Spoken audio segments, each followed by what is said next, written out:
Olá, amigos. Eu estou gravando esse vídeo aqui porque eu estava olhando no YouTube, vi muitos vídeos de pessoas negando a doutrina da Trindade. E é por isso que o tema desse vídeo é a Trindade, a doutrina da Trindade é bíblica. Por quê? Porque a maioria das pessoas que eu pude ouvir e ver os argumentos, né, contra a doutrina da Trindade, a maioria das pessoas, elas negam a doutrina da Trindade com o seguinte argumento: essa doutrina ela não é racional, eu não consigo entender com a minha razão. Porque realmente os crentes em toda a história da igreja têm afirmado que a doutrina da Trindade é de fato um mistério que nós não conseguimos explicar com a razão, com palavras. Todas as tentativas de explicar a doutrina da Trindade, elas fracassam. Elas nunca conseguem expressar o que realmente é, né? E por isso, pelo fato dela não ser racionalmente fácil de entender, muitos têm negado a doutrina da Trindade. Então, veja, nós cremos na doutrina da Trindade não é porque existem argumentos lógicos para isso. Nós cremos porque ela está revelada na Escritura. Então, o nosso argumento, ele é bíblico. Por mais que você não consiga entendê-la pela razão, mas você pode crer nela pela fé, naquilo que está revelado na Escritura. Então vejam bem, muitas pessoas, para negar a doutrina da Trindade, se apoiam em alguns textos da Bíblia que afirmam a unidade de Deus, afirmam que só há um Deus, certo? Muito bem. E isso é verdade, só há um Deus. Ninguém que crê na Trindade vai dizer que existe mais do que um Deus. Só existe um Deus, tá? Então, a princípio, eu quero que vocês entendam isso. Que ninguém que crê na Trindade, essa é uma acusação desonesta daqueles que rebatem a doutrina da Trindade, né? Dizer que a gente crê em mais de um Deus. Não, só cremos num Deus. E essas pessoas que negam a Trindade se apoiam nos textos que mostram a unidade de Deus, que mostram que só há um Deus. E de fato só há um Deus. Agora, o que essas pessoas não fazem é explicar os textos que falam das três pessoas da Trindade. Eles não explicam, eles fogem desses textos. Então veja, se você é uma pessoa que não crê na Trindade, e se você vai seguir pessoas que negam a Trindade, então você não vai crer em toda a Bíblia, você vai crer numa parte da Bíblia. Você vai selecionar textos que afirmam que só há um Deus, e você vai ignorar textos que afirmam as três pessoas da Trindade. Todas as pessoas que negam a Trindade negam também uma parte da Escritura e crê somente numa parte da Escritura.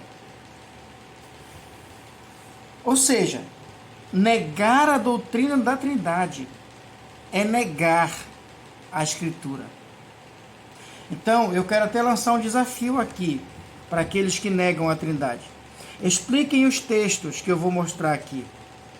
expliquem contextualmente, gramaticalmente, os textos que eu vou apresentar aqui, para que você seja honesto e coerente. E antes de eu explicar esses textos, deixa eu dizer para vocês, antes de mais nada, que ninguém que tenha negado a Trindade em toda a história da igreja, e é um erro muito grande algumas pessoas dizerem que foi a Igreja Católica que inventou essa doutrina, que antes de Constantino ninguém cria essa doutrina. Olha, quem fala uma coisa dessa é ignorante com respeito à história da igreja. E veja, todo mundo que nega a doutrina da Trindade não gosta muito da história da igreja, porque sabe que se for valorizar os pais da igreja, vai ver que as pessoas que negaram na história da igreja a doutrina da Trindade nunca foram reconhecidos como irmãos. Foram excomungados e combatidos na igreja. Por exemplo, o primeiro que iniciou com isso, até onde eu sei, foi Noetos. E ele foi fortemente combatido por Hipólito de Roma. Depois o aluno dele, seguidor dele, chamado Praxias, ele fugiu de Roma por causa de Hipólito e foi para Cartago e lá deu de cara com Tertuliano. Tertuliano combateu, inclusive escreveu uma obra chamada Contra Praxias, porque era contra Praxias mesmo. Depois um outro chamado Sabélio, que foi combatido por Orígenes. E finalmente então nós chegamos no Concílio de Nicéia, ou seja, a discussão sobre a Trindade veio muito antes do Concílio de Nicéia.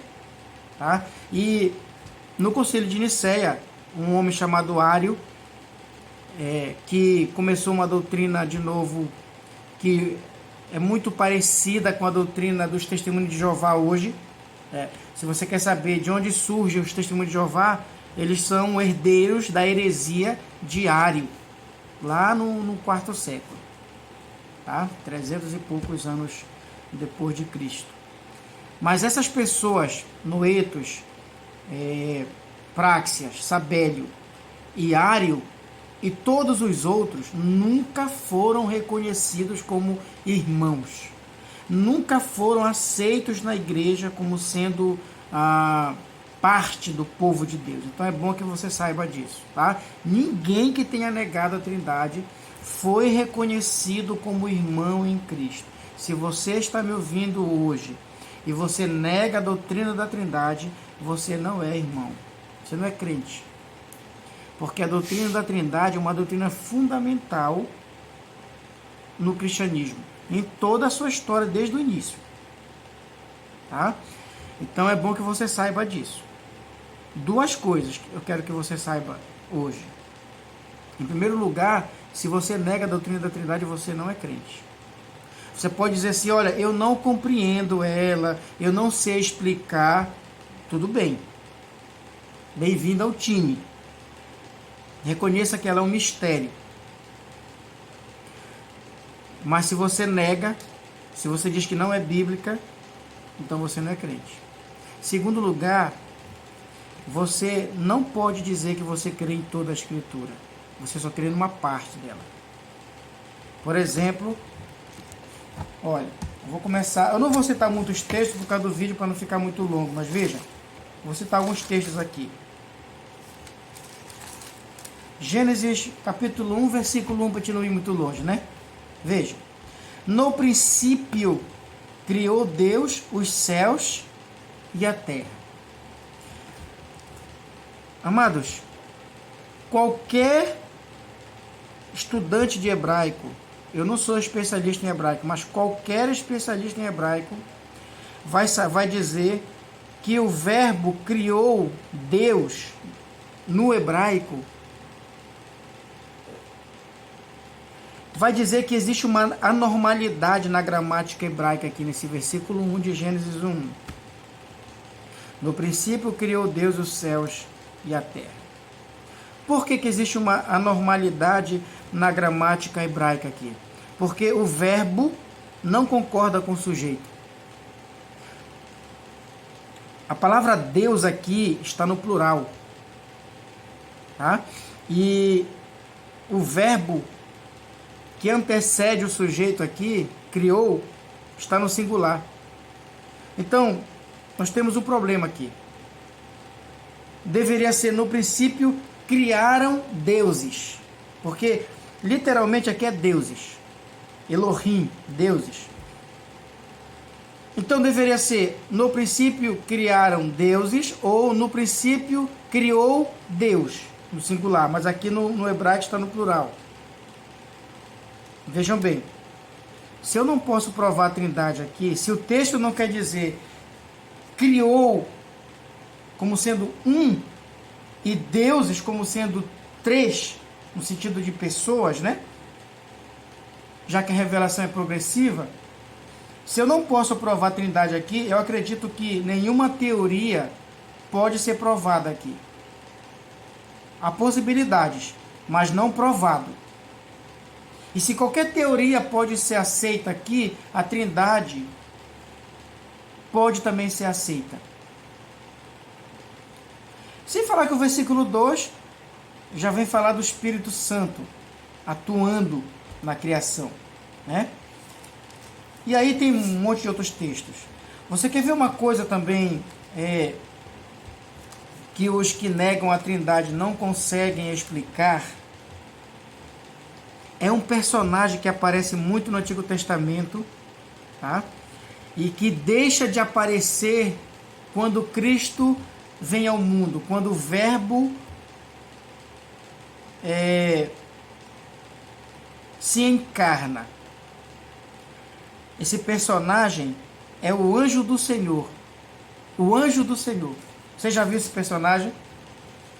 Veja, o anjo do Senhor, ele não é um anjo comum. Por quê? Porque ele fala na primeira pessoa. Olha, lá no capítulo 16 de Gênesis, ele aparece para Agar. E veja que ele fala para Agar, versículo 7, né? Gênesis 16, versículo 7.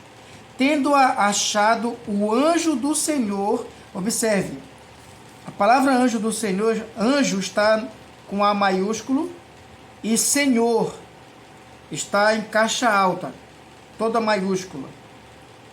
Então, até a referência a ele é diferente de quando aparecem outros anjos. Então, o anjo do Senhor achou ela junto à fonte de água no deserto e disse-lhe: Agar, serva de Sarai, de onde vens e para onde vais? Ela respondeu: fujo da presença de Sarai, minha senhora.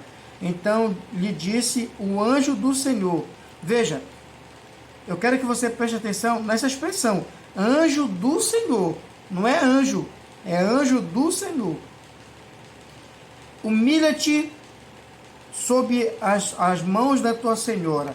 E aí no versículo 10, olha o que ele fala. Disse-lhe mais o anjo do Senhor: multiplicarei. Primeira pessoa.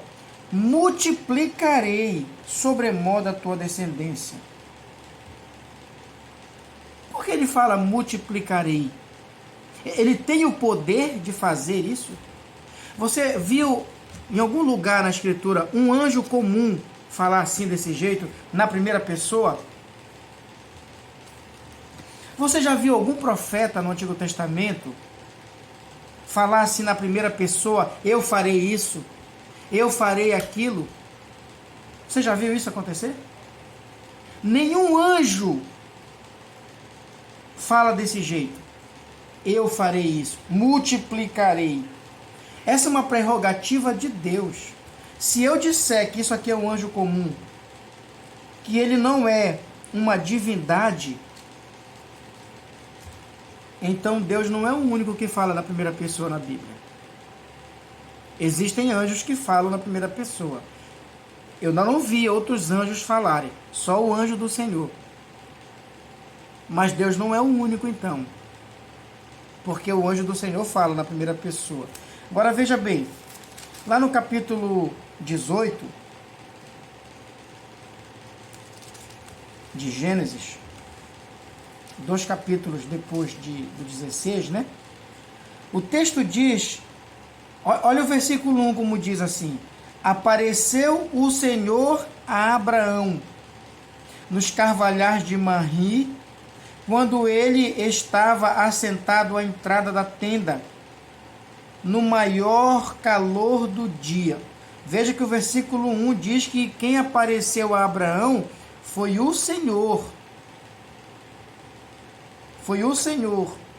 E aí quando o versículo 2 diz que Abraão levantou os olhos, e o que ele viu? Eis 3 homens de pé em frente dele. Mas não foi o Senhor que apareceu a ele? Como é que agora Abraão vê 3 homens de pé na frente dele, quando ele levanta os olhos? Um desses 3 é o Senhor. E a expressão que aparece aqui no versículo 1 é justamente Senhor com letra toda maiúscula. Pode olhar na sua Bíblia aí. E aí, a narrativa vai embora, né, para a gente encurtar aqui a conversa.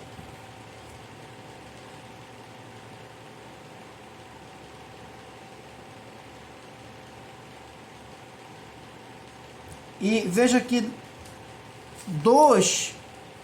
versículo 22, diz então que partiram dali aqueles homens e foram para Sodoma, porém Abraão permaneceu ainda na presença do Senhor. Então veja, no capítulo 18, lá no versículo 1, diz que apareceram, no versículo 2, né, 3 homens, um deles era o Senhor. 2 desses 2 homens foram para Sodoma e Gomorra, porque eles foram para destruir a cidade. Mas Abraão ficou com o Senhor lá. O Senhor ficou com Abraão. Lá no versículo 33, do capítulo 18 ainda, o texto diz: tendo cessado de falar a Abraão, retirou-se o Senhor e Abraão voltou para o seu lugar. Amados, todo o tempo nesse texto aqui, Moisés, que escreveu Gênesis, se refere a esse personagem que está com Abraão o tempo todo. Ele se refere a ele como sendo o Senhor. Não é qualquer pessoa. Não é qualquer anjo. É o Senhor. Quem é esse Senhor? Veja lá em Êxodo 3. Quem é que aparece para Moisés na sarça ardente? O versículo 2, Êxodo capítulo 3, versículo 2. Apareceu-lhe o anjo do Senhor. Olha de novo, novamente aquele personagem, né? O anjo do Senhor, numa chama de fogo no meio de uma sarça. Moisés olhou e eis que a sarça ardia no fogo e a sarça não se consumia. Moisés ficou maravilhado e quis se aproximar para ver aquela grande maravilha. Diz o versículo 4: vendo o Senhor que ele se voltava para ver Deus. Olha só, o versículo 1, versículo 2 diz que quem estava na sarça era o anjo do Senhor, tá? O versículo 4 então diz: vendo o Senhor que ele se voltava para ver Deus, Deus,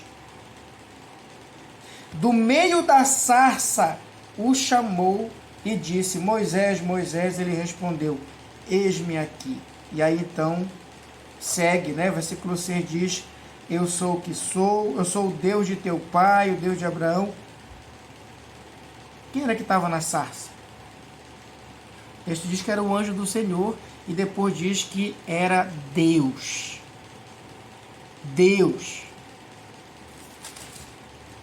Quem apareceu para Jacó no val de Jaboque? Eu até pulei essa parte, né? Gênesis 32. Veja aqui Jacó, Gênesis 32.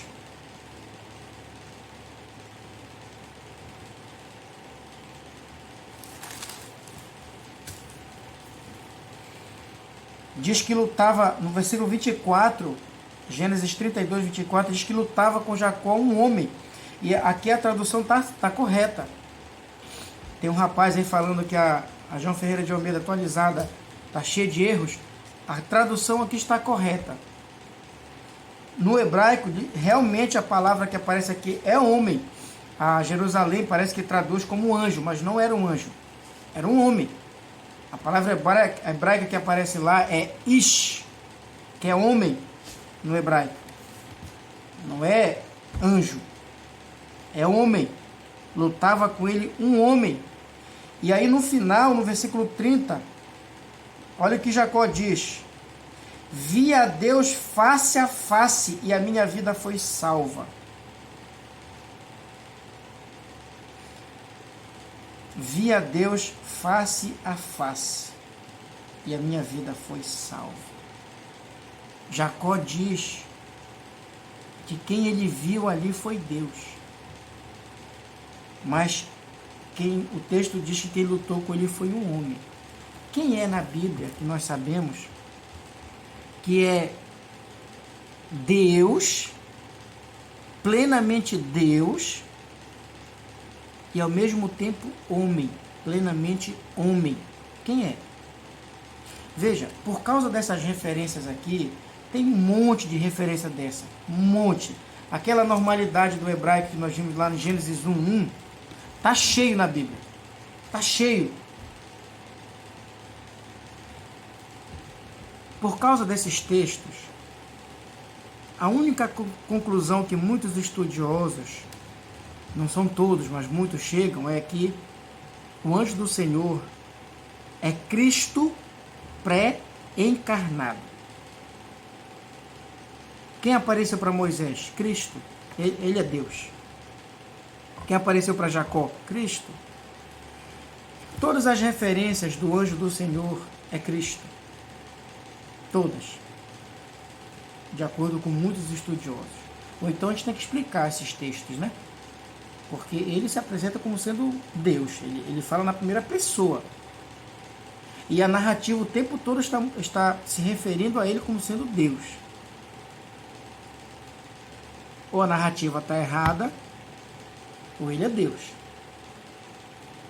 Deus não pode ser visto. Deus Pai não pode ser visto. A Bíblia é muito clara em dizer que ninguém nunca viu a Deus. Visivelmente, fisicamente. Deus é um espírito. Deus Pai. O único que revelou a Deus e que já foi visto, que pode ser visto, e que é a expressão exata do ser de Deus, é Cristo. Então, por causa disso, muitos estudiosos chegam a essa conclusão. Os que negam a Trindade podiam explicar esses textos, porque eles falam de que Deus é um só. Por exemplo, muitos pegam Deuteronômio capítulo 6, né? Versículo 4.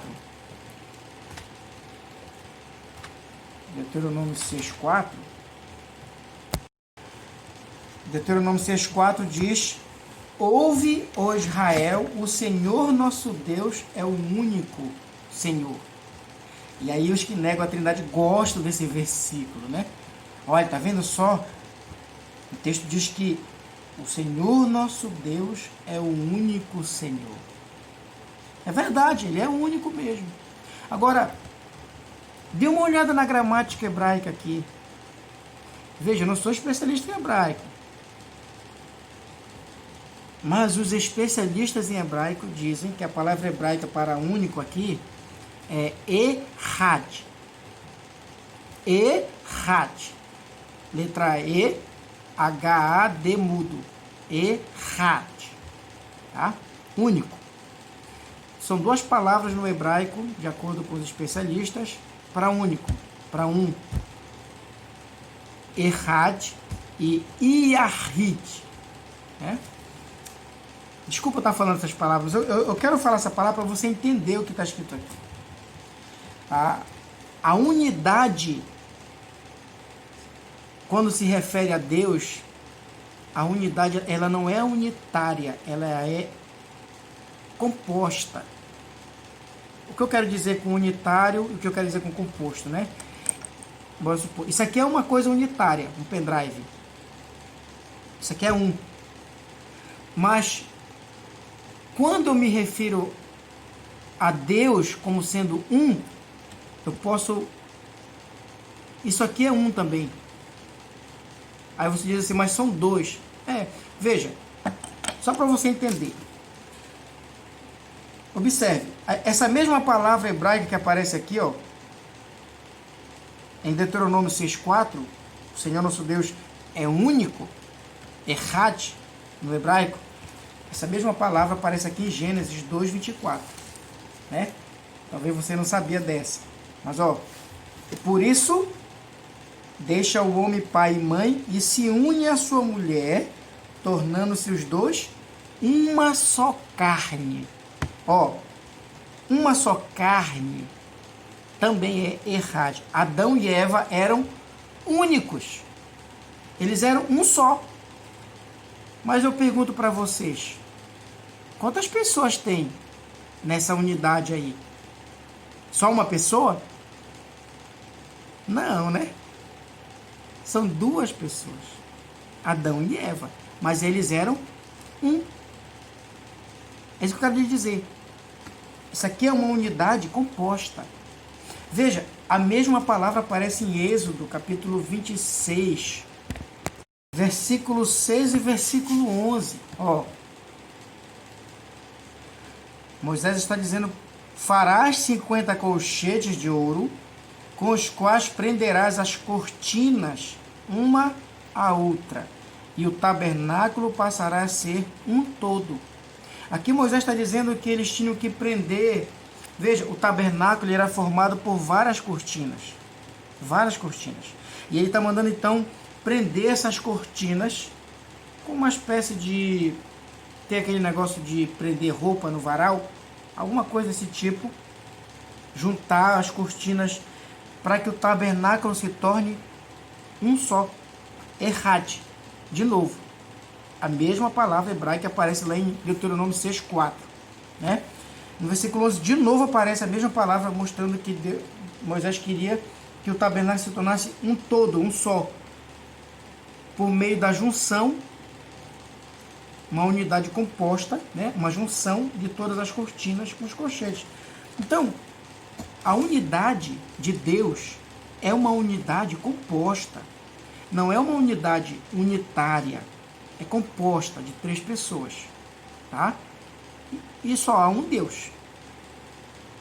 Mas na essência divina há 3 pessoas, não 3 corpos, tá? Não confundam pessoa com corpo. Não confundam. Deus, ele é espírito, um espírito pessoal. Ele não tem um corpo. Cristo tem um corpo. E é Deus também. São 2 pessoas. Mas um é espírito. O Espírito Santo também é espírito. Ele não tem um corpo. Mas é uma pessoa também. Certo? Então não confundam pessoa com corpo. Então há 3 pessoas, mas há um só Deus. Ah, eu não entendo. Eu também não. Mas eu creio. É a Bíblia. Tá? A menos que você explique esses textos. Veja. Nós podemos ver também aqui a doutrina da Trindade no Novo Testamento em 3 ocasiões importantes. Nós vemos no batismo de Jesus, está lá, Mateus capítulo 3, versículo 16 e 17. O texto diz: batizado Jesus, saiu logo da água, e eis que se lhe abriram os céus, e viu o Espírito de Deus descendo como pomba. Então está lá, Deus Pai, Deus Filho e o Espírito Santo. Estão lá os 3. As 3 pessoas. Um só Deus. Explica esse texto aí. A grande comissão, Jesus mandou batizar em nome do Pai, do Filho e do Espírito Santo. Por quê? Se só tem um. Se não tem 3 pessoas, por que Pai, Filho e Espírito Santo? Na bênção apostólica, 2 Coríntios capítulo 13, a graça do Senhor Jesus Cristo, o amor de Deus e a comunhão do Espírito Santo seja com todos vós. O credo apostólico, nas 3 primeiras afirmações de fé do credo, menciona a Trindade. Eu gostaria de trazer para vocês uma explicação que eu achei muito boa da Confissão de Fé de Westminster, tá? Veja o que a confissão diz, e eu queria usar essa explicação aqui, que é o melhor que eu posso fazer, né? Veja, na unidade da divindade, há 3 pessoas. Na unidade da divindade. Então veja, nós estamos dizendo que existe um único Deus. Nessa unidade da divindade, há 3 pessoas. De uma mesma substância, poder e eternidade. Deus o Pai, Deus o Filho e Deus o Espírito Santo. Eu queria também pedir licença para mim citar aqui também o Catecismo Maior de Westminster, na pergunta de número 9. Quantas pessoas há na divindade? Resposta: há 3 pessoas na divindade, o Pai, o Filho e o Espírito Santo. Há 3 pessoas. Essas 3 pessoas são um só Deus, verdadeiro e eterno, da mesma substância e iguais em poder e glória, embora distintas pelas propriedades pessoais. Então, eles são distintos pelas propriedades pessoais, mas são unidos numa única essência divina. Só há um Deus, tá? Então, eu queria também citar o breve catecismo, a pergunta de número 6 do breve catecismo. Quantas pessoas há na divindade? Resposta: há 3 pessoas na divindade, o Pai, o Filho e o Espírito Santo. Estas 3 pessoas são um só Deus, da mesma substância, iguais em poder e glória. Então, veja, nós não afirmamos que há mais de um Deus, só há um Deus. O que nós afirmamos é que há mais de uma pessoa nessa divindade, tá? Há mais de uma pessoa. Citei textos aqui que com certeza aqueles que negam a Trindade nunca vão poder explicar, né? Eles fogem desses textos. Quer ver uma coisa curiosa? João capítulo 1. João capítulo 1, versículo 1. Olha o que o texto diz. No princípio era o Verbo estava com Deus, e o Verbo era Deus. Espera aí. No princípio era o Verbo, olha o que o texto diz, e o Verbo estava com Deus. Estava com Deus? Como assim? Se eu estou com alguém, então eu não estou sozinho. Você concorda comigo? Se eu estou com você, então eu não estou sozinho. Há mais alguém comigo. Então o Verbo estava com Deus. Com implica numa relação, implica em uma pessoa distinta de mim. Pode ser igual a mim, mas distinta. Estava com. É impossível que eu esteja comigo mesmo. É impossível. Eu só posso estar com outra pessoa. Então, explica esse texto aqui, vocês que negam a Trindade. O Verbo estava com Deus. Então ele não estava sozinho. Ele estava com quem? Né? Com Deus. Certo? Quer ver outra coisa? Olha o que o Senhor Jesus fala do Espírito Santo. João capítulo 16, versículo 13. Tá? João capítulo 16, versículo 13. Quando vier, porém, o Espírito da verdade, ele vos guiará a toda a verdade, porque não falará por si mesmo, mas dirá tudo o que tiver ouvido e vos anunciará as coisas que hão de vir. Espera aí. Leia com cuidado o texto. Ele vos guiará a toda a verdade, porque não falará por si mesmo. Falará por quem, então? Percebe? Explica esse texto aí, você que nega a Trindade. Explica esse João 16, 13. Ele não fala por si mesmo, ele fala por quem, então? Se não há três pessoas, ele fala por quem? Outra coisa. Dirá tudo o que tiver ouvido. Ele ouviu de quem? Se não tem três pessoas. De quem que ele ouviu o que ele vai dizer? Aquilo que ele vai anunciar, ele ouviu de quem? O texto diz que ele ouviu. Ele vai anunciar, ele vai dizer tudo o que tiver ouvido. Você escuta alguém, outra pessoa, distinta de você. Você escuta.